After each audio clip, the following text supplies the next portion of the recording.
नमस्कार स्टूडेंट्स, आपका स्वागत है आयुर्वेदा पीजी पाठशाला यूट्यूब चैनल पर।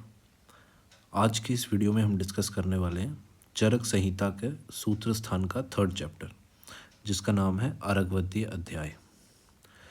तो जैसा कि हमने सेकंड लेक्चर, जो हमारा लास्ट लेक्चर था सेकंड चैप्टर का, उसमें हमने देखा था, डिस्कस किया था कि सेकंड चैप्टर में जो है वो अंतः परिमार्जन यानी कि इंटरनल यूज़ के लिए जो है मेडिसिन्स बताई गई थी, जिसमें हमारे पेया और यवागु जो है वो बताए गए थे।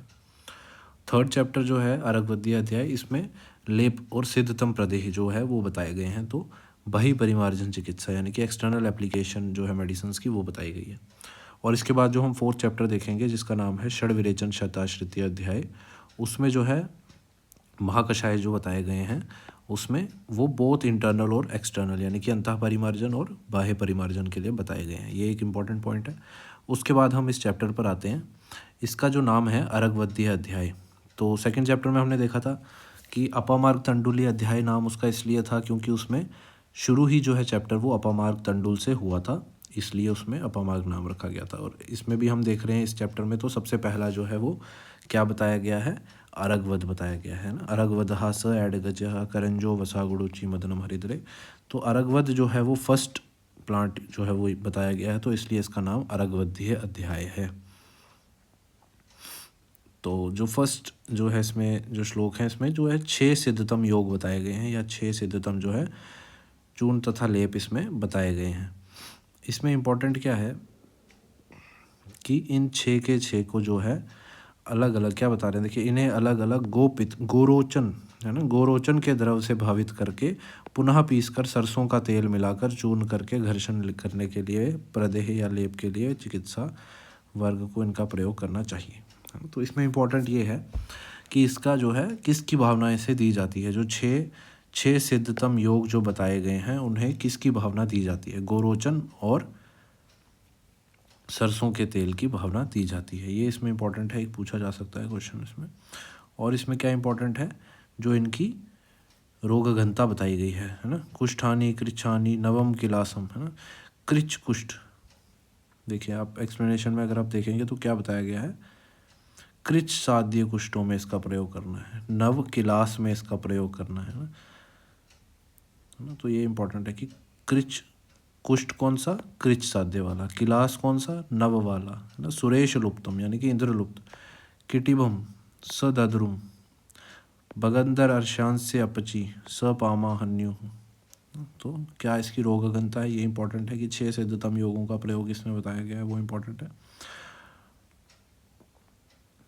इसके ऊपर हम बाद में आते हैं, सबसे लास्ट में हम इसे देखेंगे जो डिवीजन बताया गया।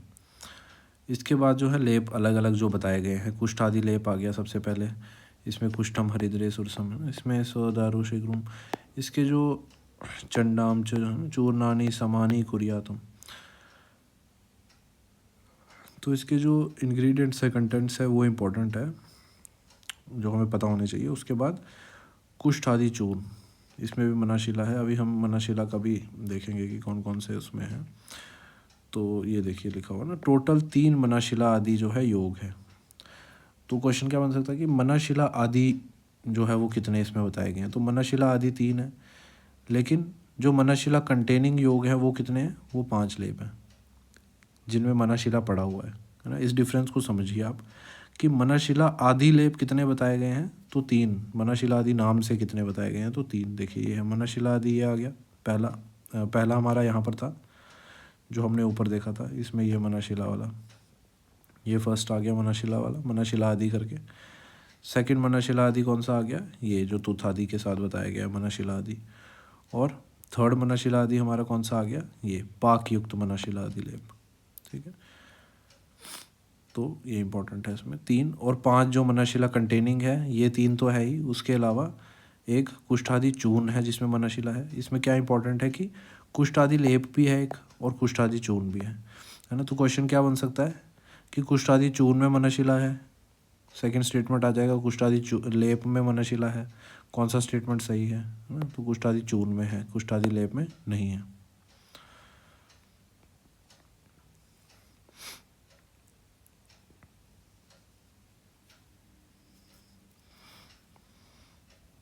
ठीक है, तो मनाशिला आदि वाले 3 और तुथादि, तुथादि में भी मनशिला है, तुथादि और कुष्ठादि चूर्ण में। ठीक है, और इसमें क्या इम्पोर्टेंट है, हो सके तो ये मनशिला आदि के जो है कंटेंट्स याद ही रख लें तो बढ़िया है। उसके बाद रसांजन आदि तथा करंज आदि लेप जो है ये इंपॉर्टेंट है। क्यों? क्योंकि इसमें कपितस्य रसेन लेपः, ये कुछ ऐसे पॉइंट्स हैं जो पूछे जाते हैं। उसके बाद गोमूत्र पिष्टम च परम प्रदेह, है ना, तो ये आ सकता है कि गोमूत्र पिष्टम च परम प्रदेह किसके लिए बोला गया है, तो करंज आदि लेप के लिए ये बोला गया है। उसके बाद तिलशार युक्तम, तिलशार युक्तम किसके लिए बताया गया है, तो हरिद्रा आदि लेप के लिए ये बताया गया है। ये कुछ ऐसे पॉइंट्स हैं जो पूछे जाते हैं। उसके बाद परम कुष्ठ निसूदनाय, परम कुष्ठ निसूदनाय किसके लिए बोला गया है, तो ऑप्शन में मनशिला आदि लेप भी होगा, पाक युक्त मनशिला आदि लेप भी होगा, है ना, तो पाक युक्त मनशिला आदि लेप इज द आंसर।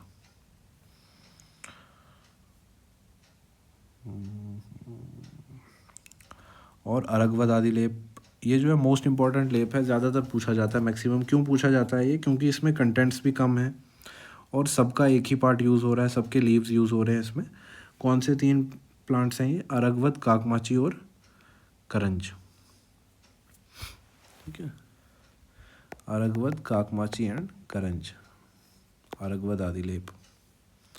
तो इसमें भी इम्पोर्टेंट क्या है, तकरेन।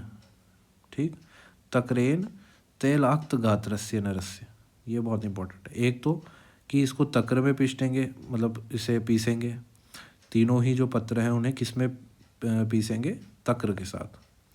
और जिसने भी ये लेप लगाना है उसने उससे पहले, लेप लगाने से पहले अपनी बॉडी पे क्या लगाना है, तैलाक्त गात्रस्य नरस्य, उससे पहले जो है उसने ये देखिए तेल का अभ्यंग करना है, उसके बाद उसने ये लेप लगाना है। ये इसमें इंपॉर्टेंट पॉइंट है। क्या होता है, तो कुष्ठ रोग का नाश होता है। कोल आदि लेप आ गया, कोलम कुल्था, है ना, ये इंपॉर्टेंट। उसके बाद वात व्याधि हर लेप आ गया। वात व्याधि हर है तो इसमें अणु, पशु पक्षियों का मांस, मछली मांस समान भाग में वेशवान बनाकर गर्म प्रदेह से वात व्याधि का नाश होता है।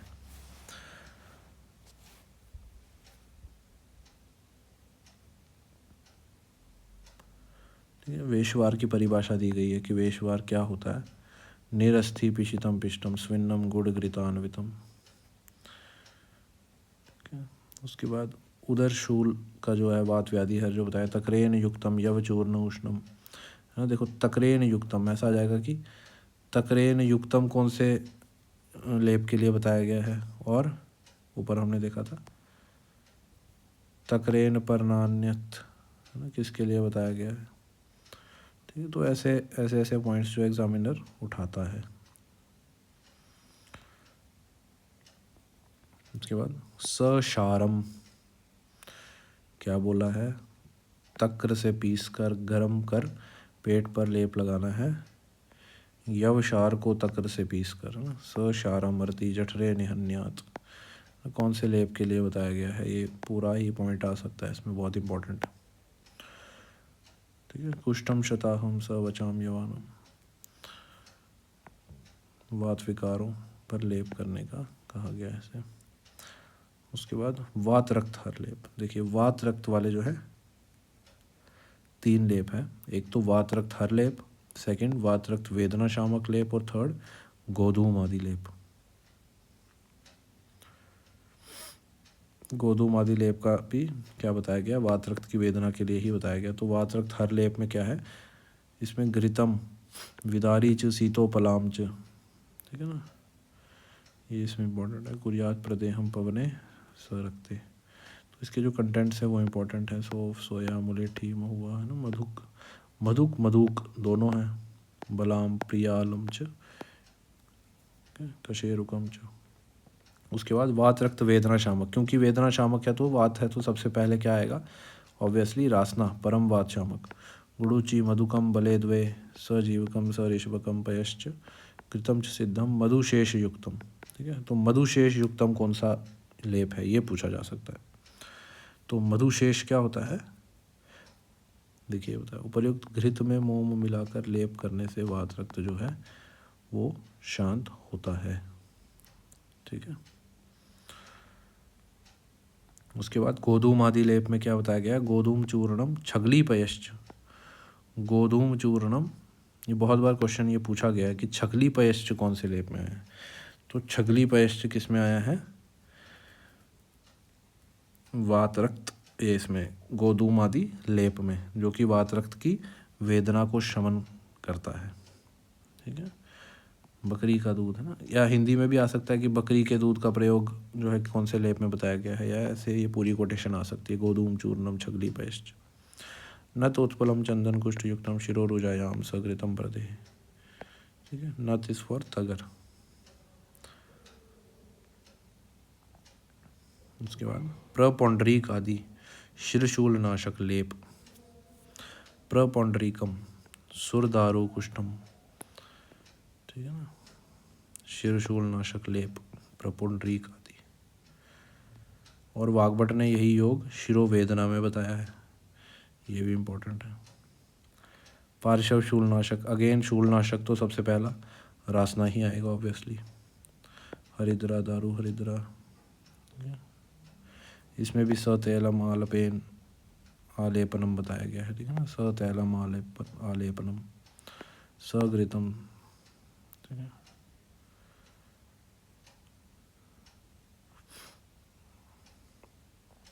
दाह शामक लेप में सबसे पहला सेवार बताया गया है। कमल, नील कमल सभी शीत बताए गए हैं इसमें। ठीक है। लता इज फॉर मंजिष्ठा हेयर इन दाह शामक लेप द्वितीय। सीता लता है ना, तो ये आ जाता है कि सीता लता कौन से लेप में है ना। सीता और लता कौन से लेप में है, तो मंजिष्ठा के लिए है लता, सीता इज फॉर मिश्री, दोनों ही दाह शामक लेप में है। उसके बाद शीतनाशक लेप में सभी उष्ण, अगर आप देखें तो उष्ण है। उसके बाद विषग्न लेप में शिरीष तथा निर्गुंडी की छाल का लेप करने से विष की शांति होती है। ठीक है। शिरीषस्तु ससिंधुवारः, सिंधुवार इज फॉर निर्गुंडी। ठीक है ना। तो ये कोटेशन आ जाती है, शिरीषस्तु ससिंधुवारः कौन से लेप में के लिए बताया गया है, तो विषग्न लेप के लिए बताया गया। तो शिरीष आदि स्वेदहर तथा पत्र आदि दुर्गंधहर लेप भी बताया गया है। तो शिरीष का प्रयोग अगेन किस में है? स्वेदहर लेप में भी शिरीष का प्रयोग बताया गया है। और तेज पत्र जो है वो श्रेष्ठ बताया गया है, सबसे पहला है ना, हमने पहले भी डिस्कस किया था, जो सबसे पहला होता है वो सबसे श्रेष्ठ होता है, तभी पहला होता है। ठीक। उसके बाद निर्गुंडी को जो है वातग्न, कृमिग्न और विषग्न बताया गया है। हाँ, अब उस पॉइंट पर आते हैं जो हमने ऊपर डिस्कस किया था, देखा था कि चक्रपाणी, जो आचार्य चक्रपाणी हैं, उन्होंने क्या बता रखा है कि दो प्रकार के लेप होते हैं, प्रलेप और प्रदेह। ये दो प्रकार के जो हैं लेप होते हैं। ठीक है ना। क्या बोलते हैं, जो पित्तज विकारों को दूर करने के लिए शीतल, पतले और सूख जाने वाले लेप होते हैं उसे प्रलेप कहा जाता है। और जो कफ एवं वात विकारों को दूर करने के लिए मोटा, गर्म और गीला, देर में सूखने वाला लेप लगाया जाता है, उसे प्रदेह कहा जाता है। ठीक है। प्रलेप किसे कहा जाता है? जो कि पित्तज विकारों के लिए यूज़ किया जाता है। और प्रदेह किसे कहा जाता है? जो कि कफज और वातज विकारों के लिए यूज़ किया जाता है। किसके अकॉर्डिंग है? आचार्य चक्रपाणी के अकॉर्डिंग। अब हम देखते हैं कि सुश्रुत ने जो है 3 प्रकार के माने हैं। वो क्या बोलते हैं? प्रलेप, प्रदेह और आलेप। उन्होंने एक आलेप अलग से बताया। आलेप उन्होंने किस में बताया है? रक्तज और पित्तज व्याधियों में यूज़ किया जाता है आलेप। उसके बाद 2 प्रकार के लेप जो है द्रव्य गुण और यादव जी त्रिकम जी ने बताए हैं, प्रलेप और प्रदेह। ठीक है। तो ये इसमें कुछ इंपॉर्टेंट पॉइंट्स है। इसी के साथ जो है हमारा 3rd चैप्टर ख़त्म होता है। और इसमें कुछ इंपॉर्टेंट पॉइंट्स है जो कि हमें नोट करने चाहिए। वो क्या क्या है कि सिद्धतम चूर्ण, लेप और प्रदेह कितने बताए गए हैं? 32। सेकंड पॉइंट, स्वेदहर, एक ही प्रगर्ष जो है वो स्वेदहर बताया गया है। आउट ऑफ द 32 लेप्स एक ही स्वेदहर प्रगर्ष बताया गया है। कुल सूत्र इस चैप्टर में कितने हैं? 30। टोटल मनाशिला आदि लेप कितने हैं? 3, जो हमने देखे भी। टोटल लेप कंटेनिंग मनाशिला कितने हैं? 5। ठीक है। उसके बाद इसमें डिवीजन कौन कौन से कितने बताए हैं? 15 कुष्ठनाशक लेप बताए हैं, 4 वात विकार नाशक, 3 वात रक्त नाशक, 2 शिरशूल नाशक, 2 दाह शामक, एक उदरशूलनाशक, एक पार्श्वशूलनाशक, एक शीतनाशक, एक विषग्न, एक स्वेदहर और एक दुर्गंधनाशक। अब इसे याद कैसे करेंगे हम? टोटल ये 32 बन जाते हैं हमारे। और इसे याद कैसे करेंगे हम? इसका एक निमोनिक बना रखा है, कुवारासिड। ठीक है, कुवारासिड यूपी से विष मांग कर आया कि स्वेद की दुर्गंध कम आए। ठीक है, कैसे याद रखेंगे इसे? कुवारा था कौन? सिड कुवारा था, यूपी से विष मांग कर आया। वो क्या विष मांग कर आया? कि स्वेद की दुर्गंध मेरी बॉडी से कम आए। क्योंकि कुवारा था, उसे शादी करनी थी, तो स्वेद की दुर्गंध उसकी बॉडी से कम आए, वो ये विष मांग कर आया यूपी से। ठीक, कु इज़ फॉर कुष्ठनाशक 15, है ना। इंक्रीजिंग से डिक्रीजिंग ऑर्डर में हम जा रहे हैं, हाईएस्ट से लो की तरफ जाएंगे। कु इज़ फॉर कुष्ठनाशक, है ना। वा इज़ फॉर, ये देखिए आप एक साथ इसे देखिए फिर याद रहेगा। वा इज़ फॉर वात विकार नाशक, रा इज़ फॉर वात रक्त, रा इज़ फॉर रक्त। ठीक है, वात विकार, और रा इज़ फॉर रक्त, वात रक्त। सी इज़ फॉर शिरशूलनाशक, डी इज़ फॉर दाह शामक, यू इज़ फॉर उदरशूलनाशक 1, है ना। यहाँ तक ही आपको मेन है जो याद रखने, उसके बाद तो पता ही है कि 111 है सब, है ना। कुवारासिड तक याद रखना है आपने, 15 4 3 2 2। ठीक है, उसके बाद यू इज़ फॉर उदरशूलनाशक 1, पी इज़ फॉर पार्श्वशूलनाशक 1, से इज़ फॉर शीतनाशक 1, विष, है ना। ये विष हम इंग्लिश वाला विष है और उसे हम हिंदी वाले विष में वहाँ पर लिखेंगे कि विषहर, है ना, विषग्न लेप।